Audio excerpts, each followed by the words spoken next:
为给侯府世子续命，我耗掉大半修为，成了一个头发全白、眼睛瞎掉的废人。我满心期盼世子林百昭并欲娶我过门，可却听到他与相府千金定亲的消息。林母说，我儿是侯府唯一嫡子，将来是要承袭爵位和家业的，你这副样子怎配做他的世子妃？林父脸色阴沉，答应你师父的事，我会用别的方式弥补，你还是尽快出京去吧。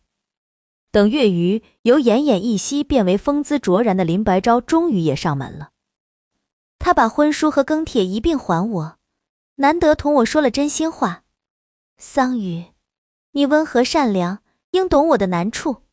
侯府万不能娶一个又老又瞎的女子，你救我，我很感激。可你若用此来绑架我娶你，定会横死街头。可是他们不知道，我能救人，更能杀人。我一向心狠手辣。半年前，我还是空桑山玄灵观一位温和善良的弟子。那天林白昭的父亲林洪扑倒在我师父面前，涕泪横流。我师父同他是旧识，耐心宽慰，并言明由我下山去救他将死的儿子。但师父也提出条件，事成林家娶他唯一的弟子，我做林白昭的世子妃。林洪当下同意，并写下婚书。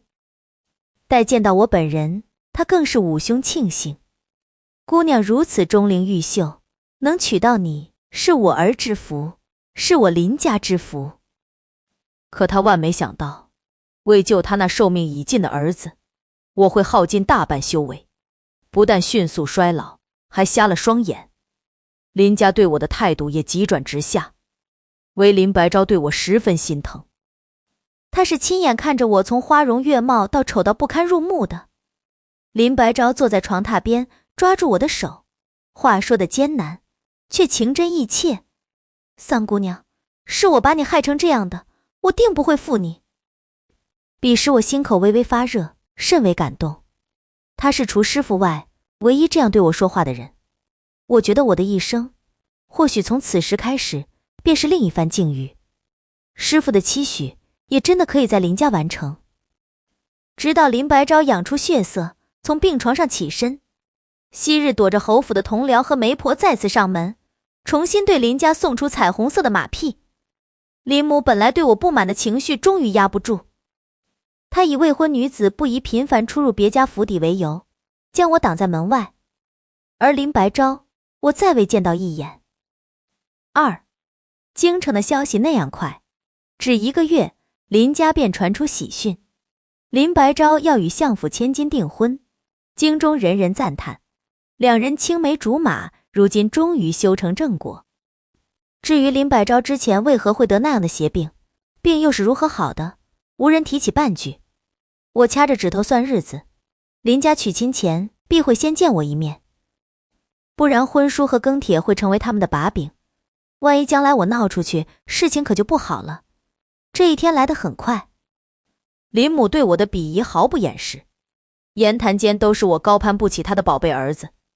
如果不是懂些上不了台面的玄术，连登他们侯府的大门都不配。林洪也不是当初去空桑山求救的老父亲，而是权倾京城的林侯爷。话里话外劝我主动放弃婚事，并大方地许了500两银子。桑姑娘，这500两银子足以让你和你师父在空桑山过一辈子，我林家并非不知感恩。我被他的话逗乐。可林侯爷当初许我的是世子妃，难道侯府的一个世子妃就值500两银子？林洪声音发沉，姑娘乃修行之身，应懂洁身自好。我吐了他一脸。林氏夫妇愤怒离去，却留了侍卫家丁把我院子围得水泄不通。这是怕我出去乱说话，坏了侯府的名声，或怕我捎信给我师父，让他来救我。蠢人当然想不到，我与师父的联系从来不是靠普通的书信，只是一个林家而已，还麻烦不到他老人家罢了。我在隆中院又等月余，林白昭终于上门。他一改初见时的苍白和病弱，成了一位风度翩翩、姿态卓然的青年。他在门口顿住脚，轻唤：“桑榆。”语气温润，接近他病中时对我的态度。但我掐紧的手指并未放开，只是眨了一下空洞的眼睛，让表情松懈下来，也温声回应：“你来了。”林白昭进得室内，温情脉脉坐在离我8丈远的门口，生怕近一些我便要抓住她嫁给他似的。“桑榆，这段时间没来看你，是我不好。”他开口。我不想再听一遍冠冕堂皇，打断他：“所以你今天是来娶我的？”林白昭噎住，半晌才又道：“你温和善良，是一个好姑娘，只是侯府万不能娶一个又老又瞎的女子。所以你当初说定不负我，现在是违背诺言了，对吧？我必须把每句话给他掰清楚，这决定了我日后对林家下手要用什么手段。桑榆我。”“林世子，你只要回答我是或不是便可。”他犹豫片刻，像是下了某种决心。“你就当是吧，我知道你喜欢我。”“不，我从未喜欢过你，你可以走了。”林伯昭的气息有些重，但他今天来的目的既不是同我生气，更不是哄我开心。他拿出当初交换的庚帖和婚书：“桑榆，你的那些邪术已经引起京城人的注意，你知道这里从不缺有钱有势之人，你如不快些离去，怕是会横死街头。我这么做也都是为你好。拿来。”我伸手，他似乎有些意外，但更怕我反悔，忙不迭地把东西递上，然后屏息凝神，看着我手上的动作。我冷笑，手指利落地把婚书撕成碎片。林百昭呼出一口气，语气明显轻松：“我果然没看错，你是全天下最好的姑娘，自然。”我不客气应下，但并未归还他的庚帖。林百昭急了：“三姑娘，我的呢？”“也可以还。”我挑起眉角，语气悠然：“只是林世子须得答应我一个条件。”“你说。”“林世子得请我吃顿饭，材料就是你家后院养的那只大红公鸡。”林白昭表情疑惑，气息不稳：“为什么？你为什么要吃我家的公鸡？”我语速更慢：“世子别怕呀，我只是想教训他一下而已。之前我去侯府，他数次啄我，现在我要走了，总得让他付出些代价。”耳边的呼吸忽上忽下，如山洪将至。林白昭离开时，仆从小声问：“世子爷，真要把府上的公鸡杀了？”他牙齿咬得咯咯响。这种修习邪术之人，向来手段阴诡，现又对我侯府恨之入骨。听他刚才的语气，那公鸡必是不能杀的。然后向仆从吩咐，传话回府，把公鸡好好养起来。另外，他压低声音密语，却被我听得一字不漏。林白昭没想让我活着走，而是要往食物里下毒。4. 很快，侯府下人送来餐食，鸡肉香味弥漫，掩盖住里面的其他东西。我伸手一把将鸡腿拽过来。送餐的仆从惊异：“他能看见？滚出去！”我怒斥。他们哆嗦了一下，慌张退出，却并未走远，只退到门口处，看好戏的瞅着我把鸡肉从鸡骨上撸下来，大概知道我马上要死。他们说话毫不客气。这么粗鲁，难怪世子爷看到他就厌恶，宁愿站在外头也不踏进这里一步。本就是山里出来的野丫头，还妄想嫁到侯府，真是可笑。哎，你说他那个借命的邪术是真的吗？应该是真的，否则世子爷也不能死而复生。我看未必，说不定是他故弄玄虚，就为了嫁入侯府。亏得那时候世子爷还甜言蜜语哄着他。冷笑从我嘴边溢出，很快他们就会知道是不是真的。鲜嫩的鸡肉塞进嘴里，我一口未咽，外面就传来惊呼：“世子爷，世子爷，快请大夫！”本来盯我的仆从转身往外跑，我起身关好门，把手里剥干净的鸡骨埋在屋子相应的角落。从现在开始，这里便是一个绝佳的凶阵。谁进来都得付出代价。做回餐食前，我又抓起一块鸡肉，慢条斯理送入口中。5. 侯府世子中毒了，全城的大夫甚至连宫里的御医都请了，药一碗一碗的喝，皆无用处。急火攻心的林父林母终于想起我这个又瞎又老的山野女子。他们赶到我住的地方，冲进屋门，却只看到四壁空空。屋里弥漫的浓重血腥味让他们脸色大变。林父问跟来的随从：“你们昨天不是来给他送吃食了吗？人呢？”随从抖着腿撒谎：“会不会已经出城了？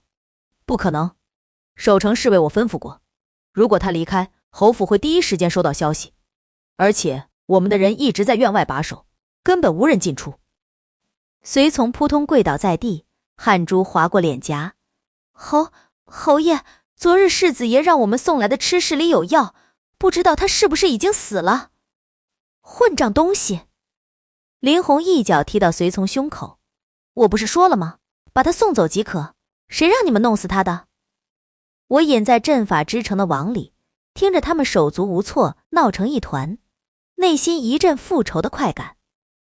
林红，他当然不是仁慈，只是他知道我与他儿子早就签下血契，我死，他即死。6. 血契是林红主动要我签的，因为当初救他儿子时我说我能救林白昭1次2次，却不能一直救他，那些借来的命还需他自己珍惜，否则很快会气数用尽。林红十分贪心，当下便问：“姑娘可有更稳妥的办法？只要我儿能好好活着，怎样都可。”我道：“同我进山修行，可令他长命100岁。”林红上句话自动作废：“万万不可！老夫已年近天命，唯一儿在膝下，实在不忍他离家而去。”此时我便知他的反复无常是靠不住的，故另出主意，那只剩最后一条路。他急问：“姑娘请讲。”与长命之人签下血契，这样只要对方活着，林世子便也会安然无恙。林红回去想了一夜，长命之人去哪儿找寻？谁又真能看到别人能活多少年？就算我可以帮他算出对方命数，可这中间难道真不会出别的意外？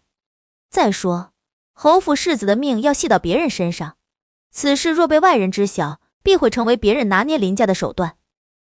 所以次日清晨，林红眼带血丝又来找我：“三姑娘，老夫想过了，这个血气之人为姑娘最为合适。”我当然拒绝：“侯爷，小女子来自山野，实不敢与世子同命。”林侯爷满脸真诚：“姑娘万不可妄自菲薄。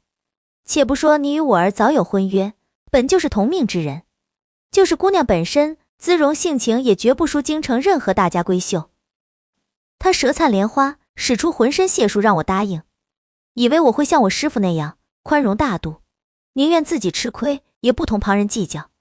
所以我最终点头同意时，林红以为自己奸计得逞，以后林白昭的命必然长长久久。毕竟我是空桑山的弟子，除了自己修行，还有得到师父守护。就算将来出什么意外，或者他们林家对不起我，师父也不会同他们动真格，只会护我周全，间接还是在保护他家儿子。而我不过是个爱听软话的小姑娘，不足为惧。林红当然不会想到，对于反复无常的人，我早有准备。世人众多，求人时卑躬屈膝，得势后翻脸无情者云云。留一手是修行者生存的基本技能，而血气就是我的一手。如今林红为他儿子暴跳如雷，可对我来说，这只是开席前的小菜，后头还会有鸡鸭鱼肉大肘子。7. 当天夜里，我养的游神草回来报告：都病，不急，子急。他的意思是来过这里的人都病倒了，但林家并不着急，只为林柏着急。可能以为我真的死了，他家儿子也命不久矣，所以侯府闹得鸡飞狗跳，室内阵法还在运行，丝丝缕缕的气息在月光下穿梭，吞没掉白天进来的人气。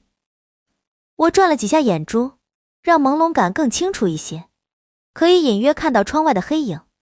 他们的话更清晰。世子爷这病来得好突然。什么突然？那叫邪乎。你记不记得咱们送鸡肉那天，里面刚吃一口，世子爷就……可他吃的不是侯府的鸡呀。哎，你说是不是因为他没吃侯府的鸡，世子爷才病的？这姑娘傻乎乎的，又被侯爷和世子哄骗，没准他当时是真的想走。两人沉默片刻，突然击掌，极有可能，这事得赶紧禀报侯爷。脚步杂沓，两人迅速离去。尤神草趴在窗棂上，一副惊呆了的表情。直到脚步声完全消失，他才转头看我。姐姐，杀鸡？也许等不到明天，今晚就会杀，你跟去看看。他一个翻身从窗口弹出去，转瞬不见。1个时辰后，窗棂在我眼中更加清楚，月色洒在屋内，铺开一片莹莹亮光。看来那只鸡真的死了，附在他身上用来望林家的灵气已经发散，世界重新回到我眼中，真好。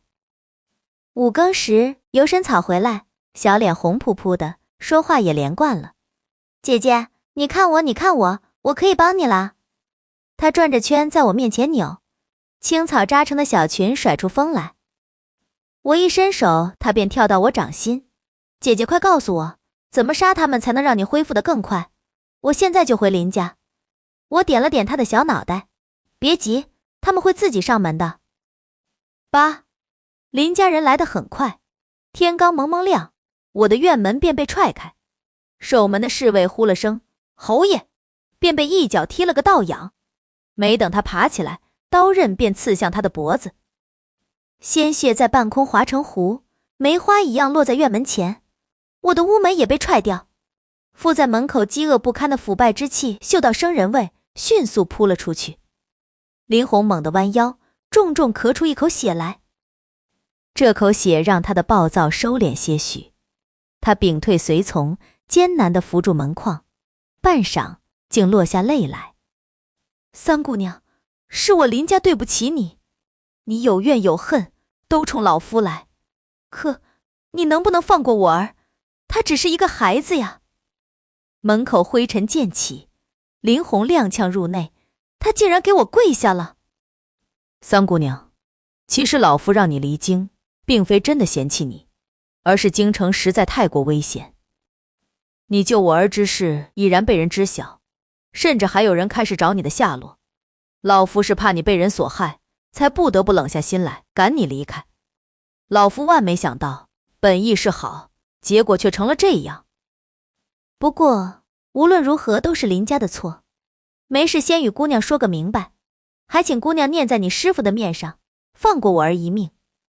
你在空桑山修行不易，千万不要因我儿坏了姑娘的仙途。他老泪纵横，哭倒在地，慈父之心让人动容。我悠悠叹了一口气，侯爷何必如此？正匍匐在地的林红忽地直起身，三姑娘，是你吗？是我。我从阵网走出，眼神空洞，声色悲悯。我早知侯爷宽厚仁爱，也做好离京准备，今日便可出城。不，三姑娘千万别走！林红从地下爬起，拦住我的去路。三姑娘，都是我林家照顾不周，才让你被别人盯上。从现在开始，你跟我回侯府，以后由我侯府亲兵保护你，任谁也不能动你分毫。我赶紧摇头，我一个未出阁的姑娘家，怎可随意出入别人的府邸？这不合规矩。姑娘是我侯府的世子妃，住在自己家里，天经地义。我再次摇头。侯爷慎言，以前我住在空桑山，不懂这些。如今林夫人亲自教会我礼义廉耻，我自然不能再犯从前的错误，去别人家里乱走动。林红还欲开口，突然想起什么，三姑娘，你且等等，老夫去就回。他转身出门，却叫来2队亲兵，把我的院子围成人墙。守好了，他若不见，你们和你们的家人，一个也别想活。9。林夫人为救儿子低下了她高贵的头。本妇之前多有得罪，在此赔礼。我耳根软心眼实，摸索着扶住她。夫人千万别这样，您是母亲，为儿子做什么都是对的，桑榆万不敢有怪您之意。林夫人的神色顿时舒朗，腰也挺直了。他父亲是当朝王爷，他为侯府告命，自小到大都娇贵，当然不会真心向我一个山野村姑低头。眼下见我口气一松，精明劲立马上来。桑姑娘，你这个血气也太缺德了些。我十分无辜。是吗？侯爷。林红以为我眼睛还是瞎的，朝着自家夫人又是瞪眼又是努嘴，硬是把老脸扯得七歪八扭，还假意训斥。夫人，血气的事是我同桑姑娘求来的。林夫人也瞪他，但又不想让我好过。那桑姑娘就不怕，我儿万一有什么事，你也活不成。我大惊，侯爷，你难道没同夫人讲清楚？夫妇二人皆是一愣。还是林红反应快，忙着问，老夫不知桑姑娘何意，还请明说。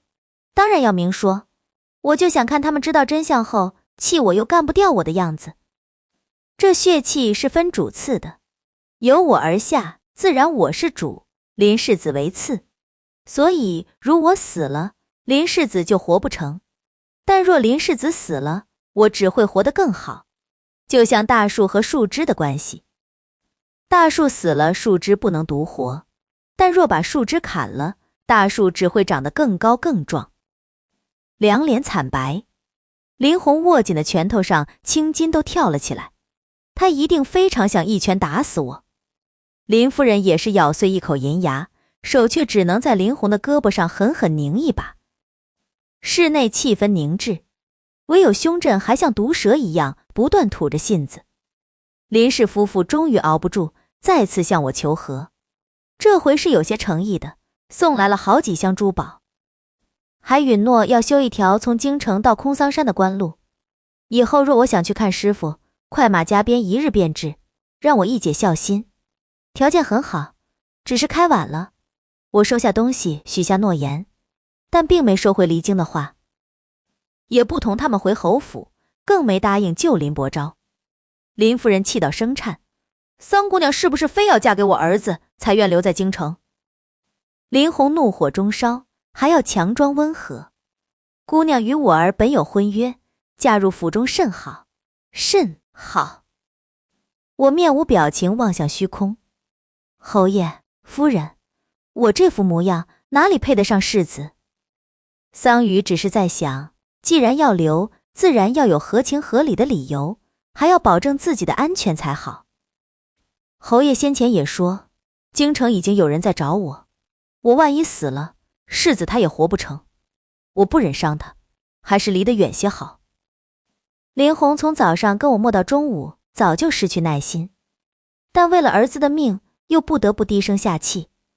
眼下见我话有转机，既是心有不满，也只能顺着我。那依桑姑娘之见，该如何是好？我万般为难，千般委屈，我不能嫁世子，还要留在京城保世子的命，真的好难。要是我也有一个贵重的身份就好了，既不用嫁给世子，别人也不敢对我妄言，更不敢再打杀我主意，就连世子也能借着我的身份，富贵荣华长存。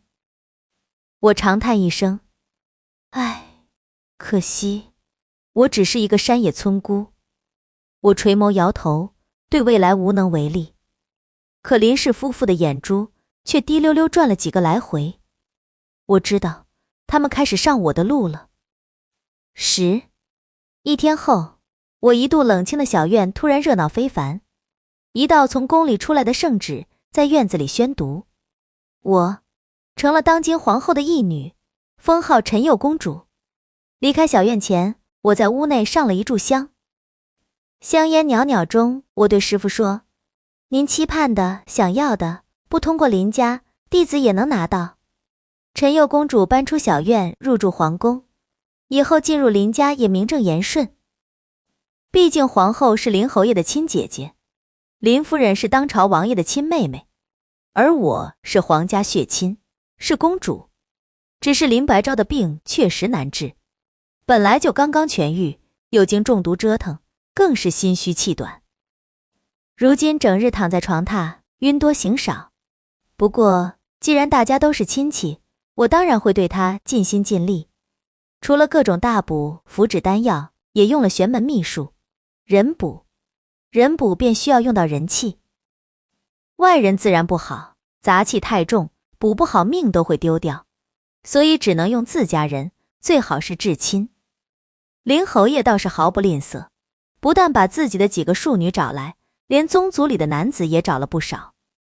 因为是至亲，我一个外人自是不好操作，只教会他方法，让他们自行解决。7天后，林白昭院内传出欢呼。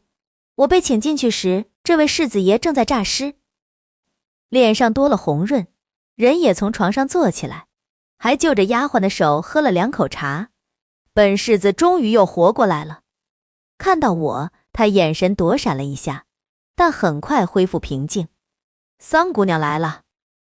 林红在旁边示意，这次多亏陈佑公主救你，还不快谢谢人家？不用。我拦住他的话，好脾性地说，都是亲戚，这是我该做的。同时也向他们分享了一个好消息，托林世子的福，我的眼睛也能看见了。林夫人气恼，你不是说我儿的好坏同你无关？我呵呵，他的好与我无关，但他的坏却关系很大。他越坏，我就会越好。林家，好好珍惜这回光返照的时光吧。当然，现在的林家也十分听劝，我告诉他们人气可助林白昭更快好起来。林红立刻发帖子办宴席，庆祝自己儿子重生之喜。只是未等宾客上门，林家宗亲先闹了起来。林红，你的儿子是儿子，我们的儿子就不是儿子了。你拿我儿的命去换你儿，你良心何安？我比林侯爷还慌。侯爷，不是说一人只补一点，怎么还闹出人命了？林侯爷脸色铁青，牙关紧咬。倒是林百昭大步而来，各位叔伯，此事不怪父亲，是我在治病期间对各位堂兄弟出手重了。不过叔伯们请放心，我一定会补偿他们。叔伯们100年以后，我亦会为你们养老送终。老头们噗的一口血溅了林白昭一身。我们自己有儿子，要你装什么孝子贤孙？林家是大户，林红是侯爷，他姐姐是皇后，可其他的宗亲也都不是等闲之辈。听说当天便有人进宫告了御状。11，我以为林家会受些影响，至少会得到一些惩罚，但林侯爷只是招来几个幕僚，送出几箱金子，人命关天的事就成了林家的家事。既然是家事，别人自然不便插手，只交给林氏宗亲自己处理。而林氏，林侯爷是一国诸侯，其他人便都是小官。林白昭更是没受丝毫影响，还和林夫人赴了丞相府的宴会，商量婚期呢。尤神草跟我念叨时，气得把小草裙都扯坏了。幸好姐姐没嫁给他，否则得被他们欺负死。又像是才反应过来，不对，姐姐现在也在被林家欺负。我慢条斯理梳着已经变黑的头发，十分烦恼，现在还要费力变白，以掩人耳目，不然就要向旁人解释我曾用修为滋养林家和林白昭，现在他们气数流失，我恢复如常的事实。你以为林家在欺负我？随口一问。尤神草很激动，挥舞着小青手。当然，他们之前那样对姐姐，姐姐现在还要给林白昭治病，多委屈啊，就应该不管他，叫他去死。我不由得一笑。现在不行，我们俩还有血气呢，他们太坏了，就会坑姐姐。他的小脑袋垂下，青色小草裙一颤一颤，难过的草汁都滴了出来。我忍不住点他的脑袋，你难过啥？难道不知当初师父为何让我们下山？他更加沮丧，可是以林家现在的气数，哪里还能护得住姐姐？而且姐姐不嫁给林白昭，林家便跟咱们没有关系，您的计划怕是也要落空。我勾唇笑了，当然不会。毕竟我和林白昭签了血契，我不会让他死得太快，会拿林家全族的气运来给他续命。只要他不死，林家的气运就会通过他传到我身上。就算最后林家颓败死绝，那也没关系。我现在已经不单是空桑山的弟子，而是京城的陈佑公主。这偌大的皇宫龙气十足，完全可以令空桑山起死回生，春暖花开。当年我师父心怀大义，维护皇朝国运，耗尽空桑山千年灵气，连自己也身受重伤。可皇朝答应他的条件，不但一个未兑现，还说他是妖道，要赶尽杀绝。幸好师父早有避世之心，待他们赶到他住处时，他早已离去。皇朝不死心，派兵赶往空桑山，一把火烧死山上所有挣扎活下来的生灵，还日夜在山周巡视，以免师父重回故土。那些年，重病的师父带着年幼的我，不知吃了多少苦，受了多少罪，一直熬到皇朝换新帝，我们才更名改姓，重回山中。只是师父多年奔劳，身体越来越不好，空桑山更是灵气全无，根本不能修行。他常说，为师时日无多，只是放心不下你，若能为你寻得一个好去处，为师死也瞑目了。林红上山时，师父从他身上看到了官宦贵气，里面虽有些杂质，也不适合修行，但他已别无选择，只想让我安稳度过余生，于是提出让林百昭娶我的事。他只想让我用本事，给自己换一条路，一条让林家感恩、保护我的路而已。12，林百昭的好日子过足半个月，身子便又虚了。他这次敏感很多，第一时间来找我。桑宇，我昨天只是喝了几杯酒，今天床都差点起不来，吃过早饭也一直头晕，这是为何？我扫了眼他发白的脸，问：几杯？什么？他愣了下，开始结巴：10几、20杯吧，总之不多。我之前喝几坛子都没事。你也知道那是之前。林世子，你以前用的是自己的身体，现在可是用别人的元气，是不一样的。他敷衍：我不知道喝酒会出事。桑宇，你一定有办法能帮我，对不对？我未言语，林白昭的眼神却在我身上逡巡起来。你最近好像跟从前不太一样。他说。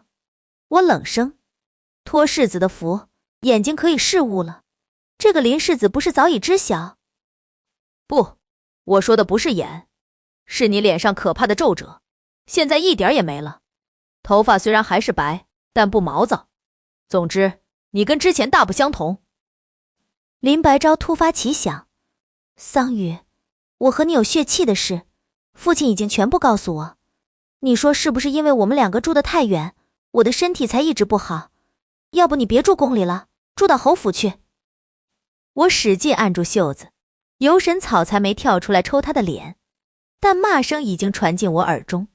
他是什么烂东西，竟然敢这样调戏姐姐！姐姐松手，让我打死他！空桑山要气运，哪里寻不得？干嘛在这儿受他的鸟气？实在太吵，我只能先给他禁言。就这么一会儿功夫，林白昭已围着我转了3圈。桑宇，出宫的事你不用担心，我只要去找皇后娘娘，她一定会准，甚至吩咐照顾我的丫鬟，给陈佑公主收拾些日用，我们马上就走。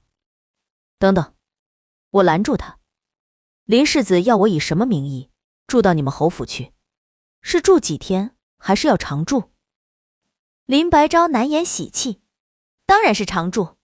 至于名义，我与丞相府的小姐已经定下婚期，你就同她一起嫁过来做妾，侯府肯定不会亏待你，我也会对你好。啪！一个响亮的耳光稳稳呼到林白昭的脸上，他愣住，我也晃了下神，但游神草半点不含糊，趁着他不动，左右开弓，噼噼叭叭又给了他几耳光。犹不解气，烂东西，我今天就把你剁成肉泥，化成肥料，喂空桑山的野草去，那是万万不行的。我把他的行动也禁了，又忙不迭在他后背拍着顺气，用只有我们两人能听到的声音哄：乖，这肥料太臭，别熏到咱们家的小草草，你先别动，让姐姐收拾它好不好？他气呼呼的，但因为不能动不能说，强行被我同意了。我抬手，在林百昭反应过来十分惊异的眼神下，又给了他2记耳光，然后大大舒出一口气。林世子，刚才有脏东西趴在你脸上，幸好我手快，已经把它打跑了。你现在摸摸脸，是不是比刚来时热乎，也不僵了，整个人都精神了？他的眼神变换数次，突然抬脚，哐地踢翻我面前的矮鸡。桑榆，你当本世子是傻子吗？13竟然没糊弄住，我也只好收起虚假的笑，冷下眼神。不然林世子有多精明？先前我与你有婚约，你嫌我丑，毁掉婚书，现在要娶别人了，竟要拿我做妾，这么侮辱我，你是活腻了？我拔掉头上簪子，轻轻朝手上扎去。林白昭的脸瞬时扭成一团。停手，你停手！我嘲弄一笑。你看，想要你死，易如反掌。他眼睛瞪得溜圆。我要解除血气，你这阴鬼邪术，别想控制本世子。好啊，那现在就解，我保证，你们林家3天后准时开席。林白昭踉跄后退，我不会放过你的，我一定会解除这邪术，到那时再把你碎尸万段，以消老子之恨。一如既往的绝情，皇朝官宦从来没有变过，我也不想再慢慢等。出来这许久，我想师傅了。14换好衣服，我去了皇后宫里。林皇后姿容华贵，家世显赫，在宫中不但得皇帝宠爱，还得其他嫔妃尊敬。唯一的遗憾就是入宫多年，并无所出。那些贵妃、妃嫔，一个个生儿育女，只有她毫无动静。当然也使过手段，可别人子女运就是那么旺，她的手段如泥牛入海，半点用没有。如今皇帝年轻，并未立太子，可谁都知道，如果林皇后一直无出，将来太子之位必是别人，而她怕是熬不到做太后那天。当然林皇后也并不待见我。听说当初林红让她认我做义女时，她十分不乐意，还说出我会影响她孩子到来的话。林红是凭着3寸不烂之舌，透露我并非凡人，既能救她儿子的命，也一定能为皇后带来儿子。这件事才算说成。如今我入宫2、3个月，皇后毫无动静，她早就厌烦了。你来干什么？我虽认你为义女，但那是看在林家的面子上，你别真当自己是公主了。我跪在她面前，声音温软但清晰。我是来告诉皇后娘娘，您的子女宫动了。歪在斜榻上的皇后猛地坐了起来。你说什么？我直起身。民女说，娘娘的小皇子已经等您许久，正待您迎他出世。他在哪儿？本宫如何迎他？他急切地从宝座上下来，抓住我的手时，眼里已噙满泪水。桑榆，此事你若哄骗本宫，本宫定不饶你。民女不敢，句句属实。他把我扶起，赐了座，又屏退左右，这才细细问起。我如实回答。初见皇后娘娘时，我便观您面相，是子女宫旺盛之相。后听别人说您并无所出，还甚为惊讶。这是林皇后的痛点，若是换别人说，她定会不饶。就算是换3个月前的我说，她也不会信。因为第一次救林白昭，侯府是瞒着所有人的，但我现在是在宫里，而且一住3个月。林皇后亲眼看见我是怎么让林白昭起死回生的，虽然中间有不妥之处，可她太急于想要儿子，如今有了希望，哪肯放弃？本宫也甚是气恼。太医和外面的大夫都诊过，本宫身体并无不妥，可就是迟迟没有子嗣，不知何故。娘娘之事无关医药，太医自是诊不出来。他更急，那是什么原因？我子嗣运呢？可你刚不是说本宫有多子多福之相？对，娘娘是有子嗣福相，身体也无半点问题，但架不住别人要拦你的路，让你子嗣外流，不入福门。什么？林皇后站起来，别人拦路，一定是那些宫妃，本宫没有孩子，他们却一个接一个的生，一定是他们用了什么邪术才会这样。林皇后想象力很丰富，但我告诉她的是，不，皇后娘娘误会了，您的子女孕不是别的嫔妃拦截的，而是您的亲弟弟，细节无需多说。我只告诉她，因为林红不但要儿子，还要自己的儿子长命百岁，富贵长存，那便只能动用奉命气运。林皇后已经脸色铁青，具体细节我亦不用安排。一个得势的皇后想针对一个臣子吹吹枕边风的事，况且这个皇后还是林家所出，自然是对林家了如指掌，句句属实。皇帝之前虽忌惮林家权势，但林侯爷仅有一子，且多灾多难，时活时不活的，倒没放在心上。但现在林家竟然想造反，这他怎么能忍？当下便叫来御林卫，去林侯府。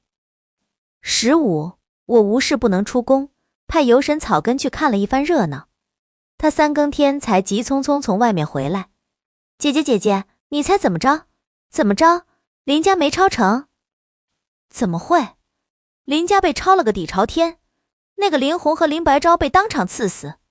啊，这点超出我的意料，皇帝也不用这么急于杀人吧？游神草坐在桌沿上，翘着小脚一晃一晃。他急呀，眼都急红了。因为御林军带人赶去林家时，他们正在院子里开坛做法，还说了好些大逆不道的话。我手里的梳子顿住，倒是因果循环了。自我师父被冤成妖道，皇朝便禁止一切玄术行为。如今此事虽已过去多年，朝中也换了新帝，但先皇遗愿还是要遵从的。所以当初林红是悄悄上的空桑山，他儿子死而复生也无人知晓。如若他信守承诺娶我过门，可能林家的事一辈子都不会出家门。他儿子能好好活着，我也能靠着林家的气运，让空桑山好一些，我师父不那么痛苦。可他偏偏违背了自己的诺言，把事情越闹越大。上次他用宗族儿女的命来救他的儿子，皇帝已经大为生气，但因只牵扯林姓一家，又有皇后从中周旋，把大事化小，小事化了。再加上当初宗亲救林白昭时，外人并不在场，也看不到具体操作，只是去了一趟侯府，回来便死的死，伤的伤，猜测有诈，却并无证据。那些群情激昂的奏折，最后变成了家族闹事。可现在不同了，御林军亲眼所见林家开坛不法，这就是在皇朝造反。偏偏林侯爷执着于让他儿子长寿富贵，话说的难免大逆不道。御林军先使纸抄家，把林家众人压在院子里，待回宫禀报，将所闻所见讲于帝王，皇帝直接下了杀令。林皇后自然也不会再为林家求情，她坐在自己宫里，缓缓喝着手里的参茶，迫不及待等着林家败了后，他的儿子入肚而来。可他只等到皇帝的一道指令，褫夺封号，打入冷宫。皇朝官宦向来前朝与后宫相连，一荣俱荣，一损俱损，气运也一样。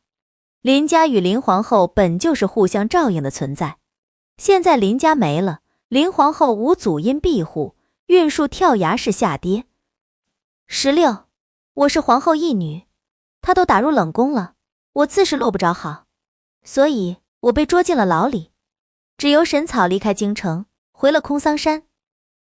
17，10天后，我无声无息死在牢里，又3天，我死而复生，回到了空桑山。来接我的是我师父，他的白发仍在，但精神好了许多，面上也多出红润。我们周围山青水绿，花开满地，不知从哪儿牵来的小动物蹦跳着从我面前跑过，空中鸟儿展开翅膀，慢悠悠地飞向蓝天。师傅不同我说话，只叹息。我便扭住他胳膊，我都回来了，师傅怎么一点也不高兴？难道是已经不喜欢徒儿了？他的气叹得更大。你呀，就是脾性太大，何苦害了那一家子性命？可是他们要杀我。师傅无奈摇头。我都听那小草说了，你早就给林公子下了血气，他们不敢杀你，你只管离京回来便是，不必跟他们纠缠的。我顿住步子，定定望向师傅。您是觉得是我对不住林家？当然不是，我的徒儿自是品性高洁。师傅安抚我，为师是不愿你同他们结下因果，违背天道，背上麻烦。我没收住冷笑。天道？天道就是榨干您和空桑山所有，养出一群白眼狼。天道就是我耗尽修为救活林白昭，他不但不信守承诺，还全家都来羞辱我。天道就是他们林家、黄家，想杀谁杀谁，可以血溅京城，血溅咱们空桑山，而我们只要反击，就是有违天道。我咬牙，如果是这样，那我就反了这天道。不理师傅，我东东往山上走，连头都没回。可回到山上许久，竟没见师傅回来。我急了，忙出门去寻他，却发现空桑山上空不知何时多了一层结界。匆匆赶来的游神草摔在我面前。姐姐，师傅他吐血了。我拉起他就往山下跑。山门前，我师傅坐在一块巨大的石头上，面前摆着我从未见过的阵法，阵脚与天地同辉，连着空桑山渐生的灵气，把整个山头包裹得严丝合缝。而师傅白发更盛，面色惨白，嘴角的血也更加醒目。我心口发酸，急步奔过去。师傅，我错了。他抬手揉我脑袋。